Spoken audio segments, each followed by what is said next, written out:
wajjiniin faarfannaa afaan Oromoodhaan.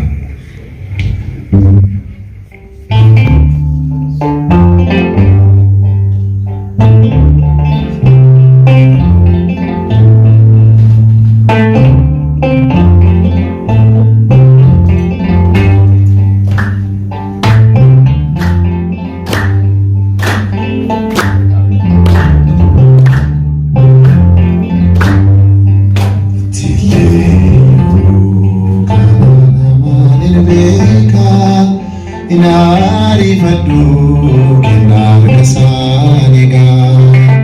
Tinantola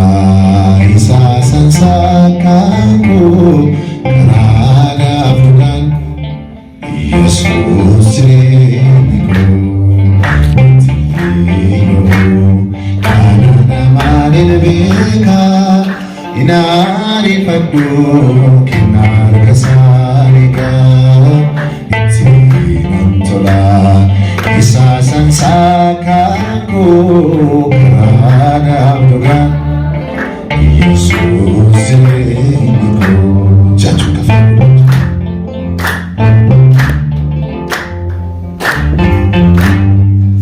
Argitan siubadi Triadus kemasiti Ati abaunduma Gabashaliti amala namaunda siko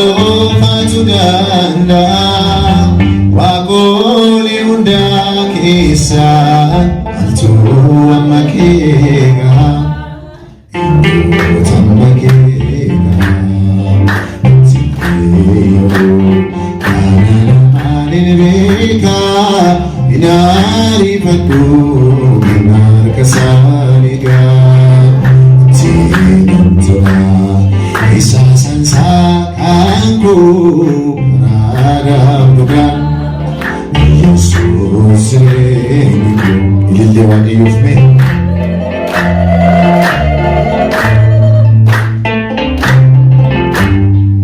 Malinu singitesu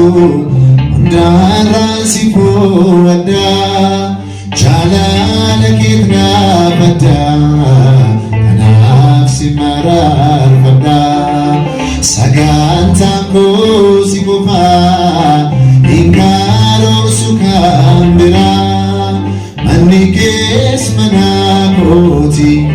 Gadi sabarara Yodaliko sira Tiyo Inebeka inari fadu kinar kesaniga Tinantola isang kulantaku karada duga Yesus jeniku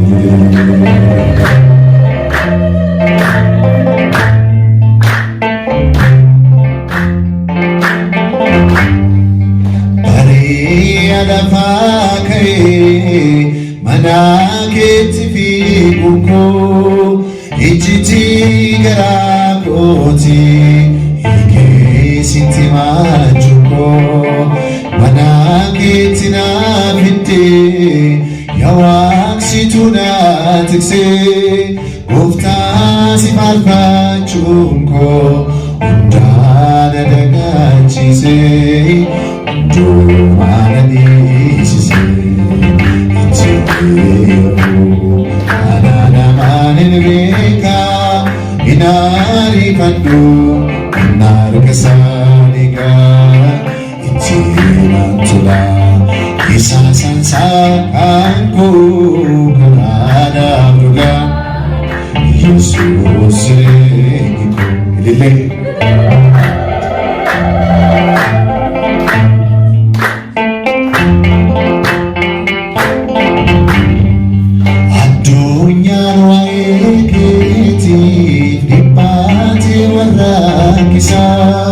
Kuno ilma Yosefi